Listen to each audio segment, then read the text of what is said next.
Graça e paz, meus amados irmãos, que a vontade soberana do nosso Deus continue prevalecendo sobre a nossa, que Deus, na sua infinda graça e misericórdia, continue a falar poderosamente ao nosso coração.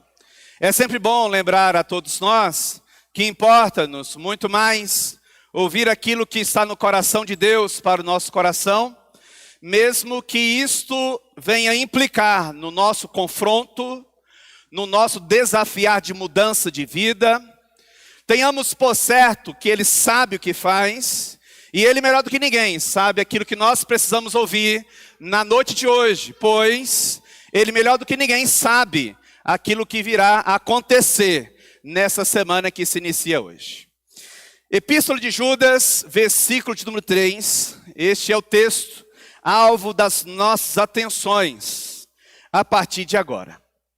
Epístola de Judas, versículo de número 3.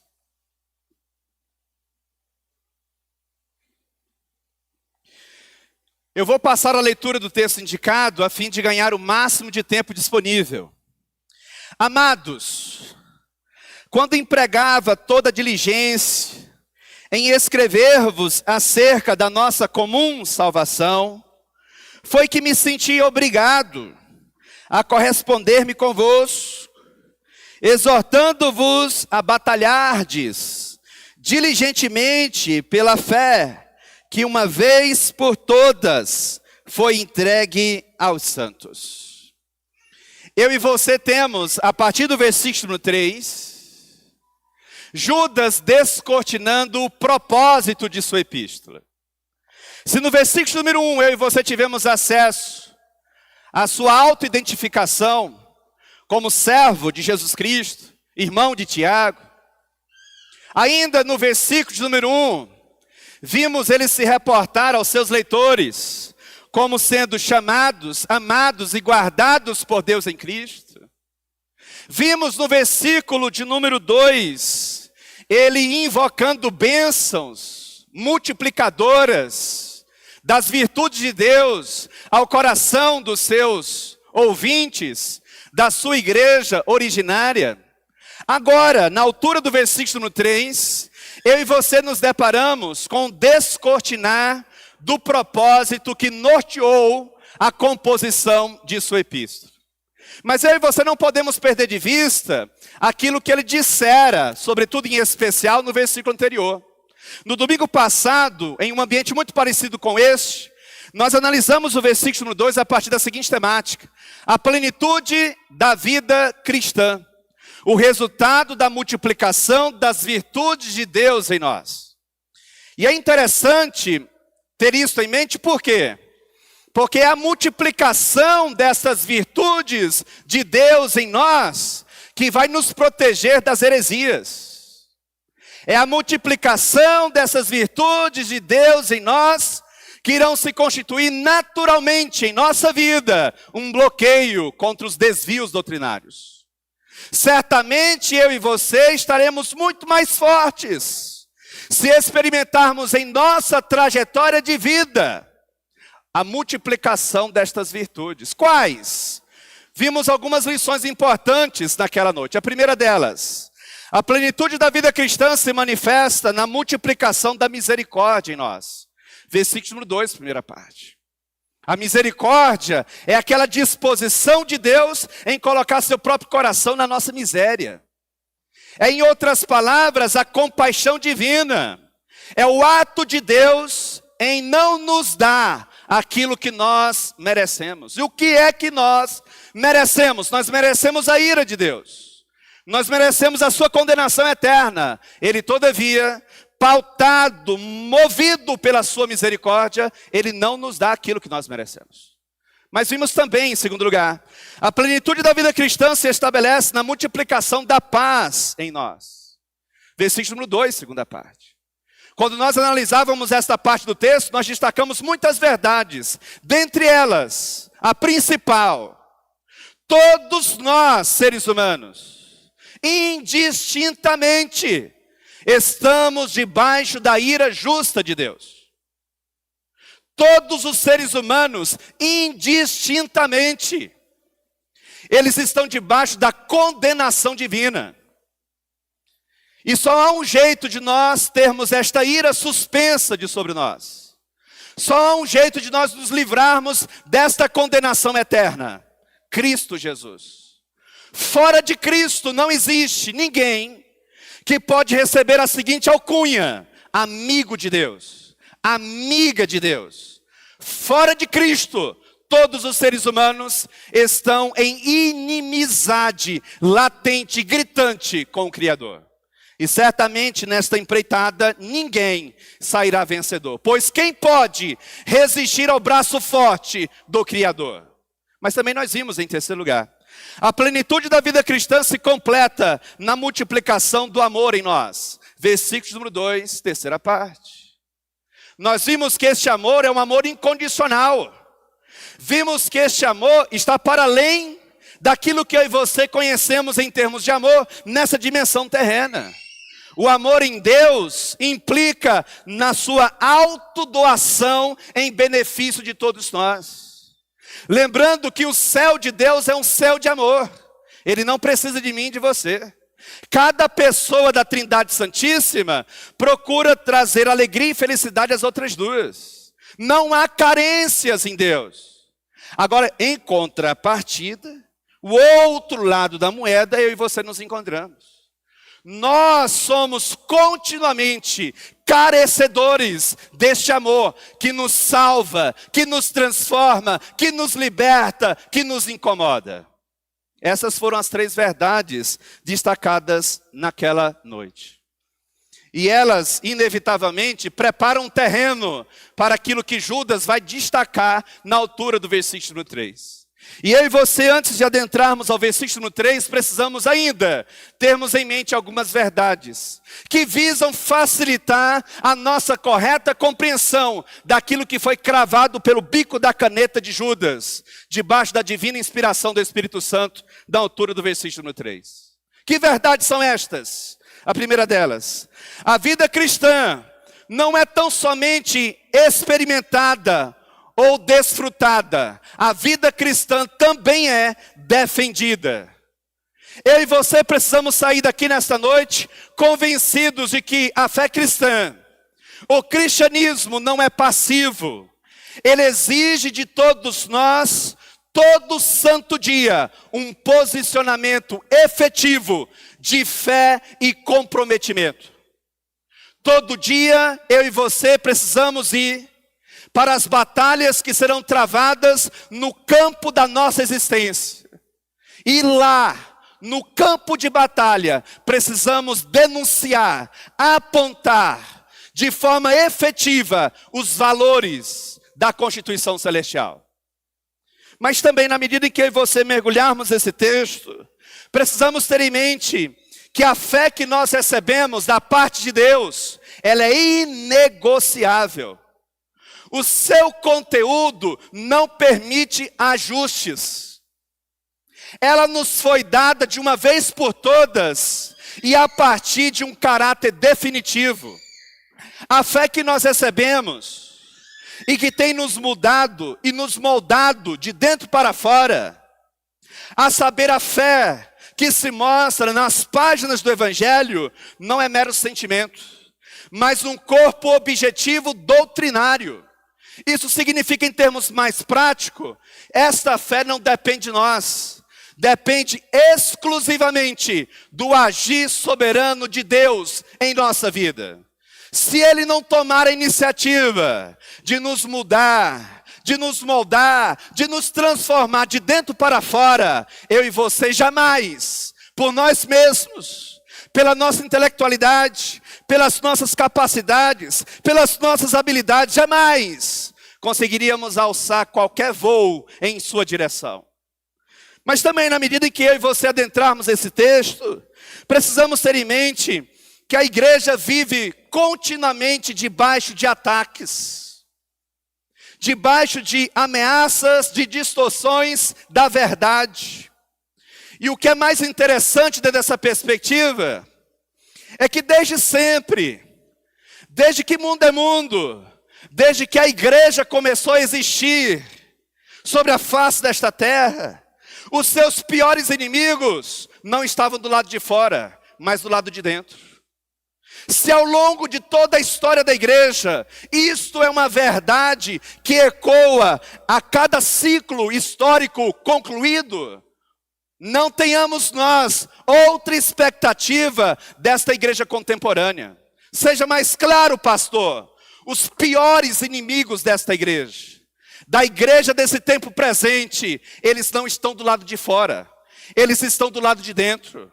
São pessoas que têm o poder das decisões, que vão afetar a igreja como um todo, ministérios internos, departamentos internos, grupos específicos. A verdade, meus amados irmãos, que deve ecoar aos nossos ouvidos como um sinal de alerta, é justamente esta: a igreja está continuamente debaixo de ataques.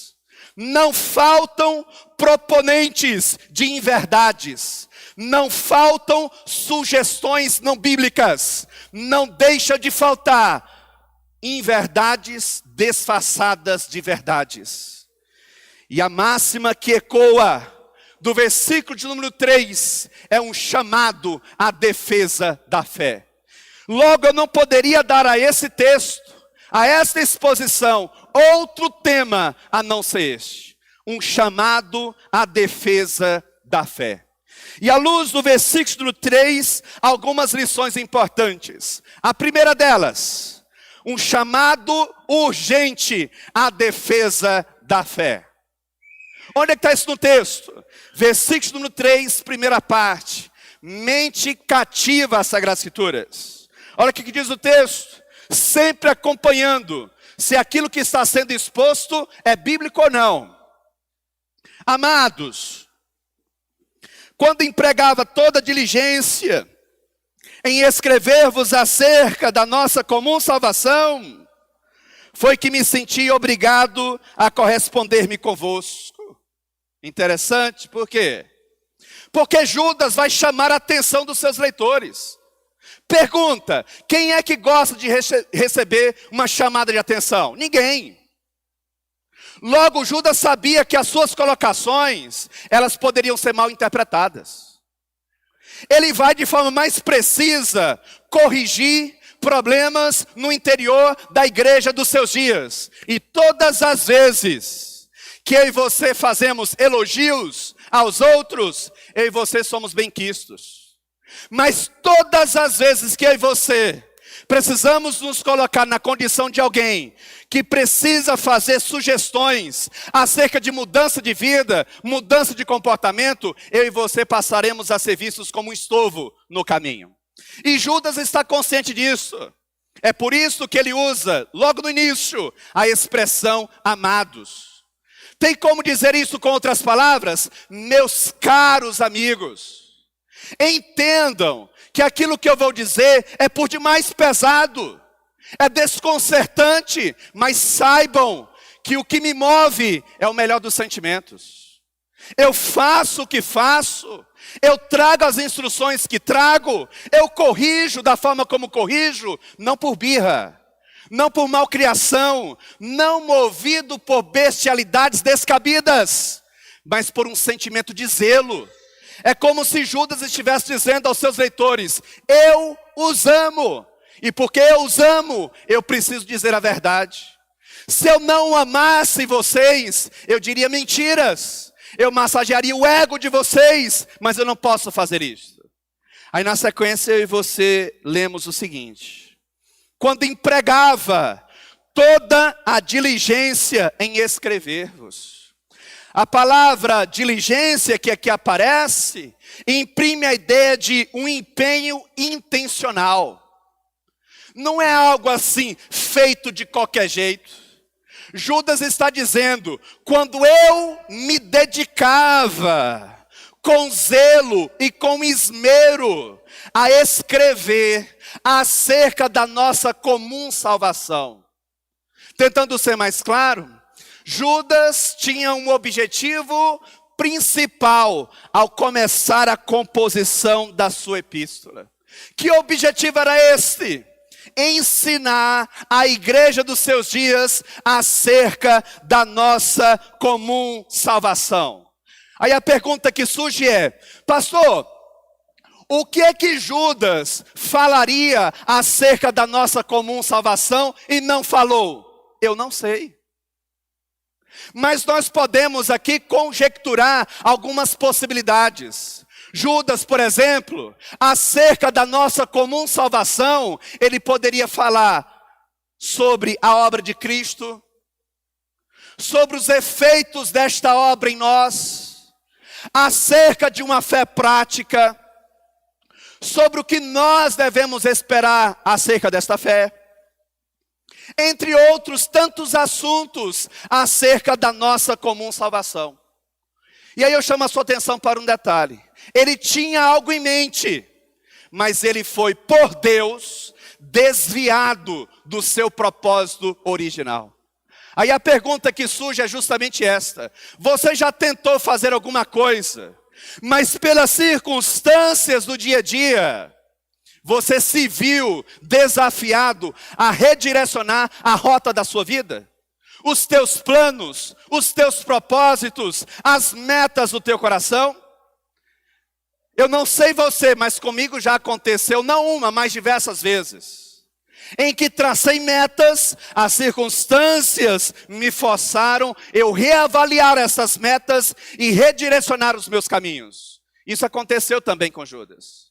Diz o texto que foi que me senti obrigado a corresponder-me convosco. A expressão me senti obrigado, aqui posta pelo bico da caneta de Judas, mostra-nos uma forte compulsão. Foi algo mais forte do que ele. Foi algo que o impulsionou de tal modo que ele teve que abandonar o seu projeto originário. Mais precisamente, foi uma pressão interna inevitável que movimentou a sua mente, as disposições do seu coração. Judas queria falar sobre a nossa comum salvação, mas terminou falando sobre o perigo das heresias, o perigo dos falsos mestres, transvertidos de piedade, quando na verdade por dentro são lobos devoradores. Ele falara sobre os perigos de sermos passivos demais em face dos ataques à fé cristã. Somos bonzinhos demais. Nós não queremos confusão com ninguém.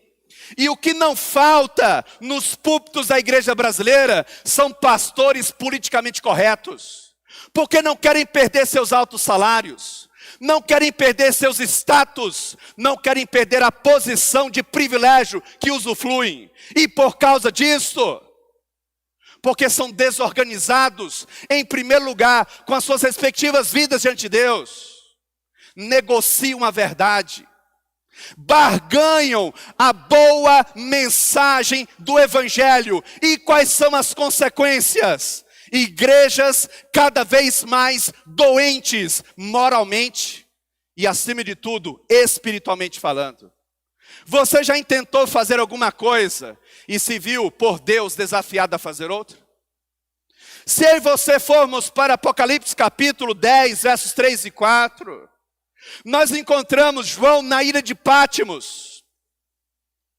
O verso número 3 nos diz que João teve acesso a uma visão sobrenatural de Deus. Um feito que, em termos humanos, soa até um tanto que estranho. Diz o texto, dentre tantas coisas, ele teve acesso a 7 trovões. E esses 7 trovões pronunciaram palavras. E o verso número 4 diz que João tinha por objetivo no seu coração escrever as palavras que ele ouvira dos 7 trovões. E quando ele pega a caneta e ele começa a escrever, uma voz do céu bradou e disse: não escreva. O que você ouviu permanece só entre nós e você. O que esses 7 trovões falaram? Nós nunca saberemos, pelo menos nessa dimensão terrena. Pode até ser que lá nas regiões celestiais queira o Senhor Deus descortinar para nós o que foi falado, mas em termos humanos não nos fora revelado. Ou seja, não somente Judas intentou algo, mas Deus mudou, João também. Se eu e você formos para Atos capítulo 16, em especial os versos 6 a 10, eu e você encontramos o apóstolo Paulo numa cidade chamada Troade. O apóstolo Paulo tinha um intento no seu coração de ir para a Ásia, Bitínia, evangelizar a Espanha. Só que numa certa noite, tudo já estava devidamente organizado no coração do apóstolo Paulo e da comitiva que o acompanhava. Numa certa noite, ele teve uma visão.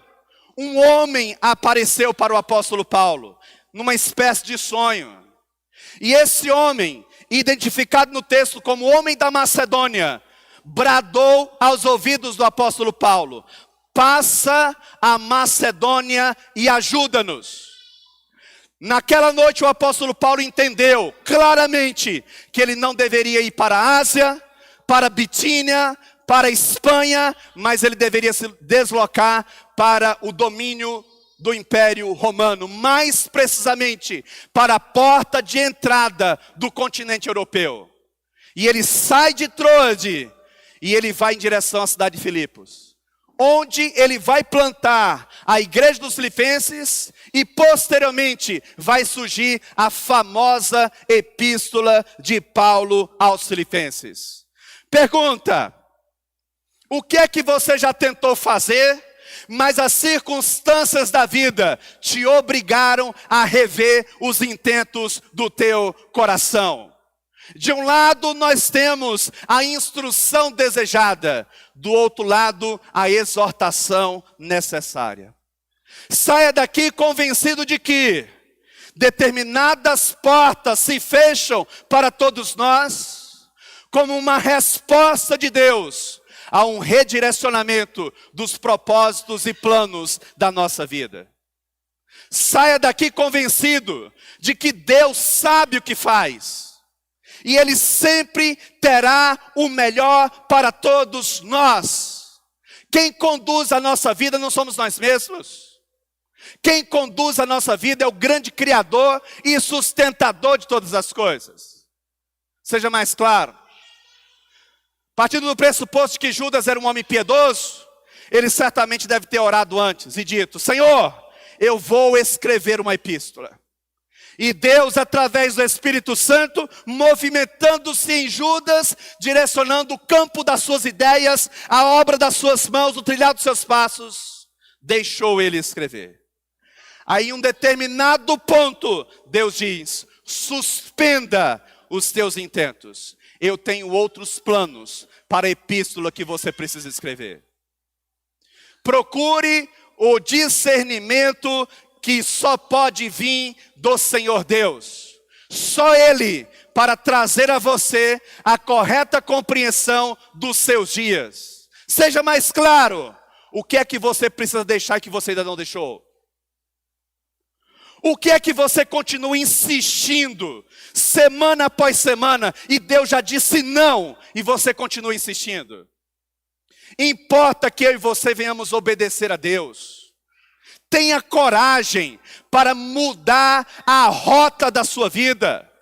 Tenha coragem para tomar as decisões que você precisa tomar. No final das contas, quem é que paga o preço? É você.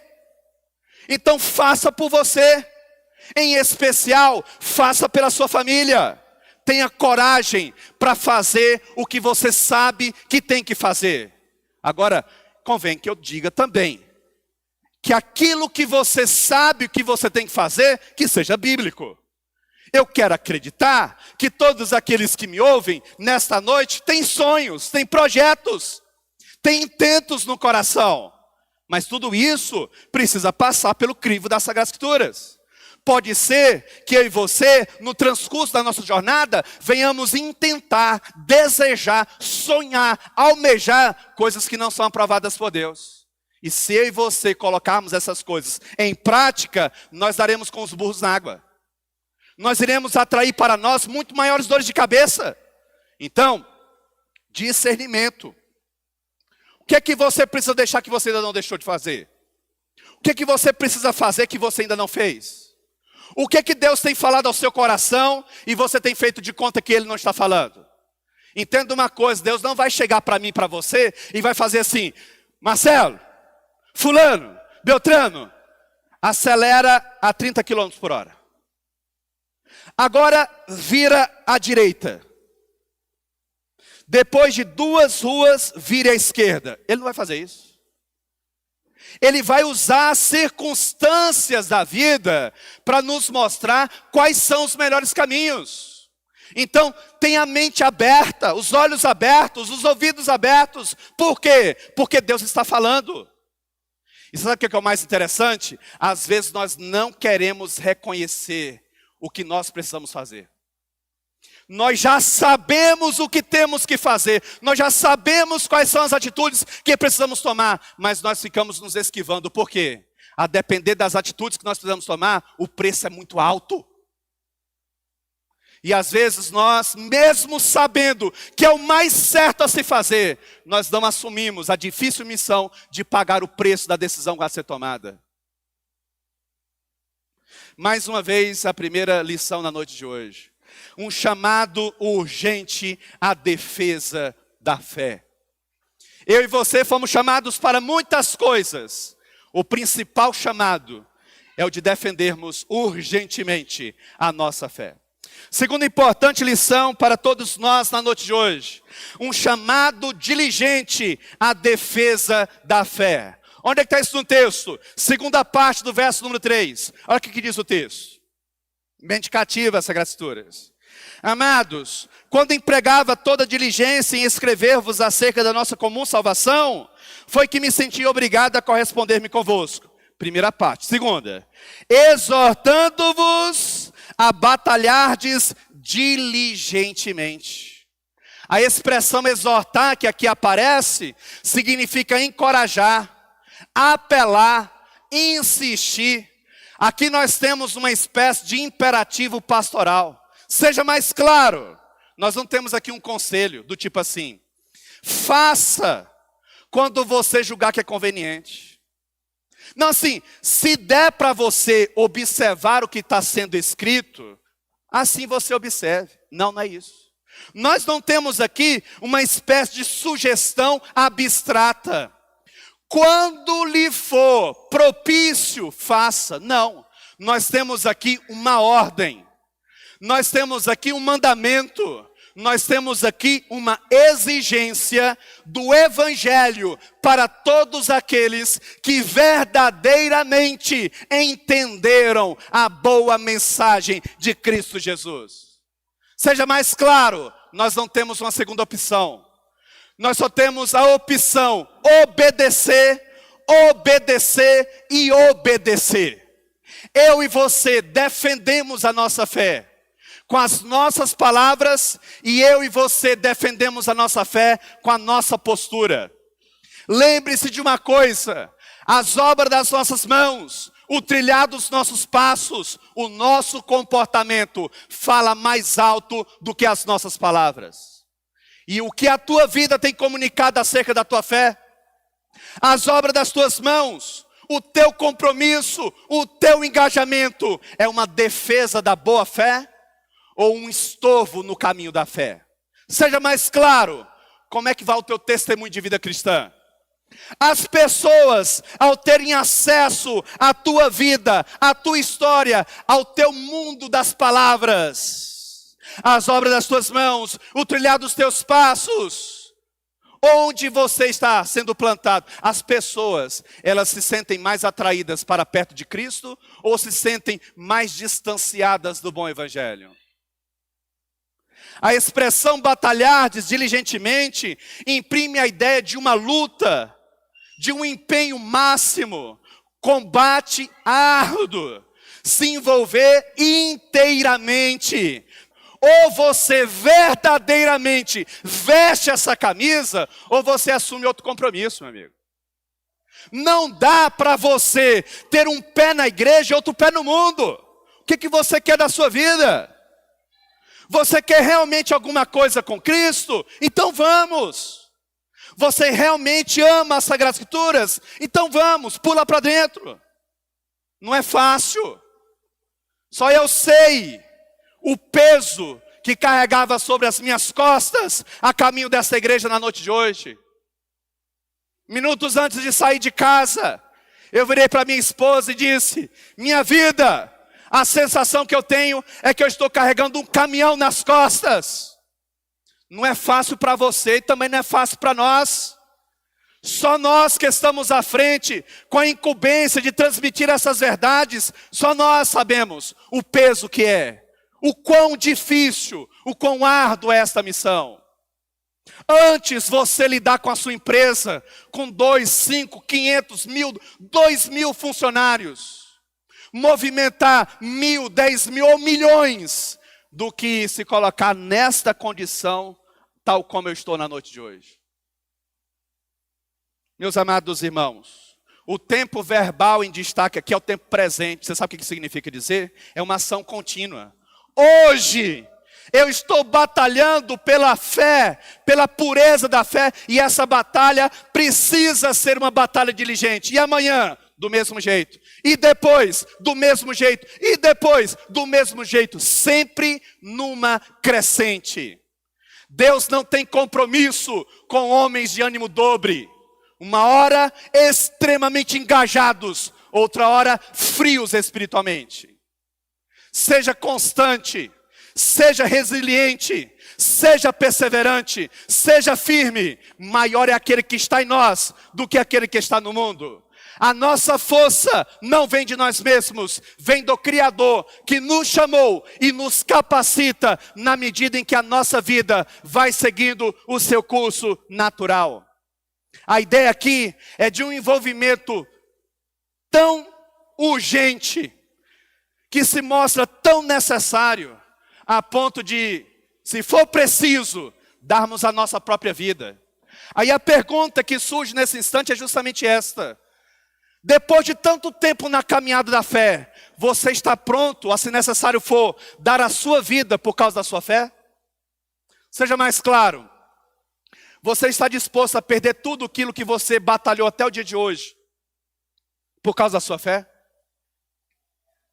Você está disposto a perder o seu maior bem, em termos humanos, que é a tua vida, por causa da tua fé? Se a sua resposta for, não, não estou disposto, você precisa rever a sua vida cristã. O relatório das Portas Abertas, instituição de apoio missionário, que apoia missionários em mais de 60 países. O relatório de 1º de outubro de 2024 a 30 de setembro de 2025, mostrou que 4.849 cristãos foram mortos por causa da fé, em todo o mundo. E aí a grande pergunta que surge é: como é que vai a tua fé? O teu engajamento? Judas está dizendo: olha, eu queria falar sobre a nossa comum salvação, mas Deus fez com que eu mudasse o direcionamento dos meus intentos. E eu fui obrigado a falar sobre a necessidade de nós batalharmos diligentemente em defesa da fé. Por que é que Judas teve que fazer isso? Porque os seus dias estavam sendo varridos por falsos mestres. E qual que é a característica da igreja contemporânea, meus irmãos? A igreja contemporânea está doente. O evangelho que tem sido pregado é um evangelho completamente estranho. Nós falamos muito mais de nós mesmos. Nós falamos muito mais das nossas conquistas terrenas. E esquecemos que existe um céu e existe também um inferno. E existe uma massa gigantesca de pessoas no interior da igreja há anos, ouvindo qualquer coisa menos o bom evangelho e achando que estão indo para o céu de Deus. Mais uma vez, a segunda importante lição na noite de hoje: um chamado diligente à defesa da fé. E por fim, em terceiro lugar, um chamado definitivo à defesa da fé. Onde é que está isso no texto? Última parte do verso número 3. Mente cativa às Sagradas Escrituras. Amados, quando empregava toda diligência em escrever-vos acerca da nossa comum salvação, foi que me senti obrigado a corresponder-me convosco. Primeira parte. Exortando-vos a batalhar diligentemente. Segunda parte. E aí, por fim, terceiro lugar, pela fé que uma vez por todas foi entregue aos santos. Pensa comigo a ilustração de um depósito. Pensou? E essa é a ideia. Judas está evocando o depósito da fé. E o que é interessante é que esta fé nos fora dada em termos definitivos. Deus não brinca conosco de nos dar esta fé que transforma, que liberta e depois retira ela de nós. Não é um vai e vem. Ele nos deu em caráter definitivo. E o chamado para defender esta fé, ele é também um chamado de caráter definitivo. Esta fé, a fé em destaque, ela é objetiva. Diz respeito ao conteúdo da nossa crença. De forma mais precisa, ao nosso corpo doutrinário. Nós, enquanto presbiterianos, se nós fôssemos assembleanos, e se nós fôssemos batistas, precisávamos subscrever a mesma coisa que eu vou dizer agora. Nós, como presbiterianos, precisamos acreditar que o nosso corpo doutrinário nos foi dado por Deus. Porque, do contrário, não faz nenhum sentido continuarmos ensinando da forma como nós ensinamos. Logo, esta fé em destaque, ela não é subjetiva, mas objetiva. Diz respeito ao quê? A um corpo doutrinário definido. Que começa lá em Gênesis, alcança o texto de Malaquias, depois Mateus e alcança o texto de Apocalipse. Basicamente, 39 livros no Antigo Testamento, 27 livros no Novo Testamento, 66 livros. Esta é a fé que nós recebemos. E disse Judas, nosso chamado é definitivo. Nós não temos como negociar isto. Ou seja, nós temos um chamado irrefutável para defendermos a fé que uma vez por todas nos fora dada. Esta fé não nos fora dada a conta-gotas. Hoje um pouco dela, amanhã um pouco mais. Não, ela nos fora dada de forma completa. For uma ação única. E isto não se repetirá. E quem é que nos entregou esta fé? Senão o próprio Deus em destaque no texto em questão. Aí a grande pergunta que surge é: o que é que consta nesse depósito de fé, senão a boa doutrina apostólica? Seja mais claro, pastor, nós não precisamos de um novo evangelho, igreja. Nós não precisamos de inovações. Nós não precisamos ceder às pressões de crentes que não conhecem a sua história bíblica. Nós não precisamos ceder às investidas de crentes que não conhecem a história da igreja que dizem fazer parte. Nós não precisamos de inovações. Nós precisamos do velho evangelho, que sempre se faz novo. É o velho evangelho que verdadeiramente nos transforma e nos liberta. Cuidado, portanto, com as inovações do nosso tempo. Cuidado, portanto, com as inovações características dos púlpitos da igreja brasileira. Cuidado! O que não falta no interior da igreja são pessoas com boas intenções, mas intenções que não são bíblicas. O que não falta no interior da igreja são homens transvestidos de uma piedade, mas não são de Deus. Cuidado, igreja. A igreja não está acima desta fé, mas sob estas orientações. Quem é que determina o que nós fazemos ou deixamos de fazer? Não é eu, não é você, mas as Sagradas Escrituras. Então, antes de você abrir a sua boca, e eu antes de abrir a minha boca, para fazer qualquer sugestão à igreja, você sabe o que eu tenho que fazer? O que a Bíblia diz sobre isso? Você já orou para depois você fazer algum tipo de sugestão à igreja? Cuidado. Você pode ter as melhores intenções e ainda assim está errado. Porque não significa dizer que aquilo que é legal diante dos homens seja legal diante de Deus. Quem é que define o que nós fazemos ou deixamos de fazer?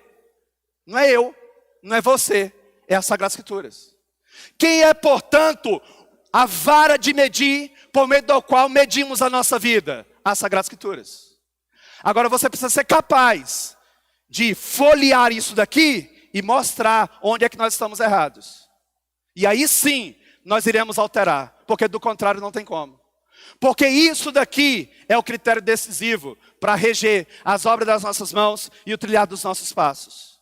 A igreja não está acima das Sagradas Escrituras. Na verdade, é as Sagradas Escrituras que está acima da igreja.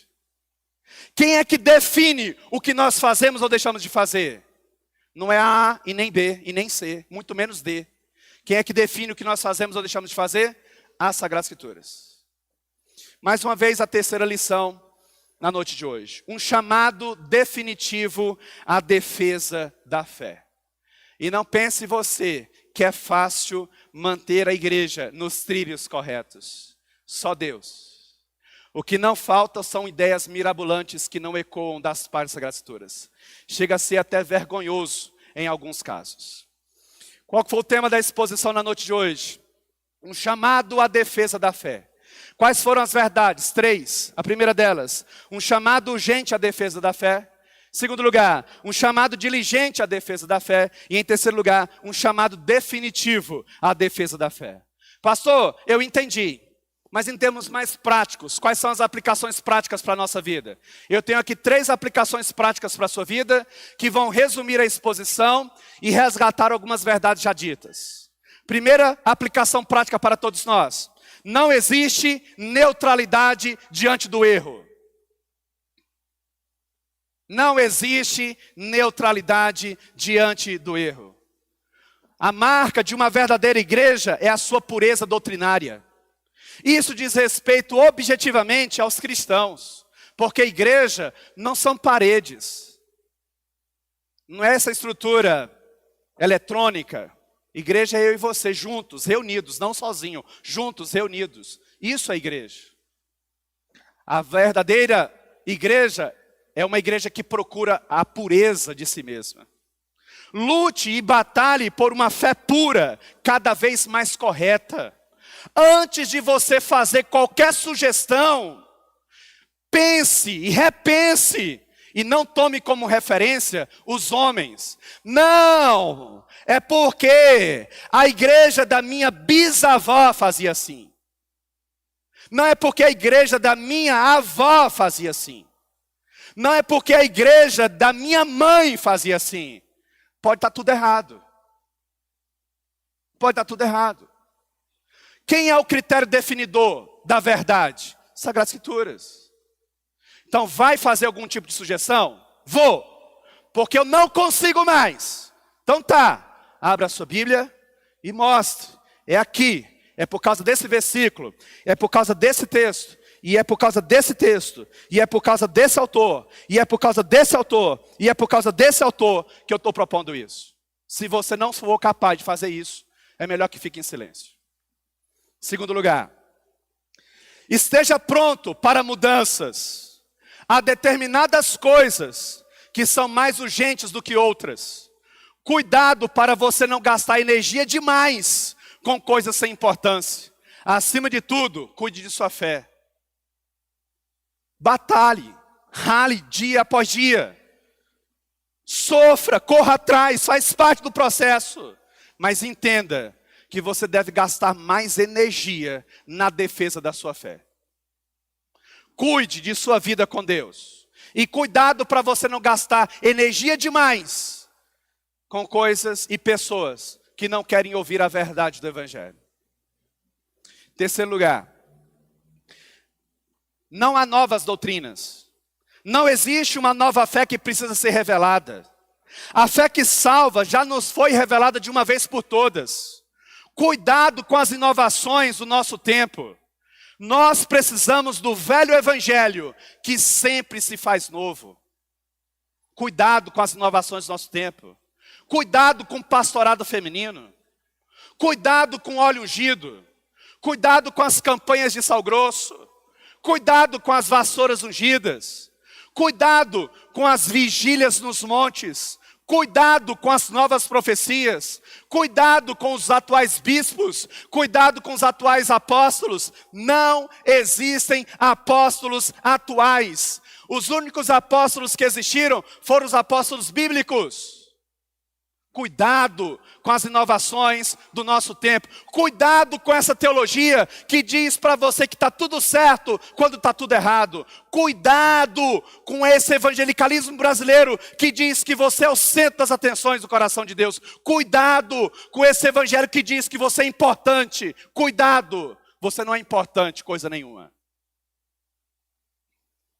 Em termos humanos, você não é importante. Nós não somos importantes. Em termos humanos, nosso valor está na nossa utilidade. Nosso valor, a nossa importância está atrelada ao quanto nós somos úteis. No dia em que eu e você não formos mais úteis, nos descartarão como se descarta um pedaço de papel. Isso em todas as esferas da nossa vida. Nós só valemos enquanto nós estamos sendo úteis. Então, se você tem que priorizar alguma coisa, prioriza a tua vida com Deus. E cuidado com as inovações desse tempo. A nossa importância não está em nós mesmos. A nossa importância está no fato de que nós temos Cristo em nós. Fora de Cristo nós não temos valor algum. Fora de Cristo estamos todos indo para o inferno. Vamos orar, vamos falar com Deus. Ó Deus, nós te louvamos, nós te bendizemos, engrandecemos ao Senhor, porque até aqui o Senhor tem estado conosco. Muito obrigado, ó Deus, por esta noite. Obrigado, Deus, pelo acesso ao versículo de número 3 da Epístola de Judas. Ó Deus, um chamado à defesa da fé. Ó Deus, grandes verdades virão a partir do versículo de número 4 em diante. Vá nos preparando, ó Deus, em nome de Cristo Jesus. Certamente, ó Deus, seremos desafiados a reavaliarmos a nossa vida, a nossa conduta. E isso vai implicar dores e ranger de dentes. Tenha misericórdia de todos nós. E continue, ó Deus, limpando esta igreja. Quem é melhor para fazer isso senão o Senhor? Senhor Deus, a igreja dos dias de Judas estava sendo varrida pelas falsas verdades, pelas heresias, pelos falsos mestres. E isto é uma característica da igreja contemporânea. Remova, Senhor Deus, em nome de Cristo Jesus, as pedras de tropeço no caminho desta igreja. E traga sobre todos nós, cada vez mais, zelo, comprometimento e engajamento com as verdades do Senhor. Em Cristo Jesus, amém e amém.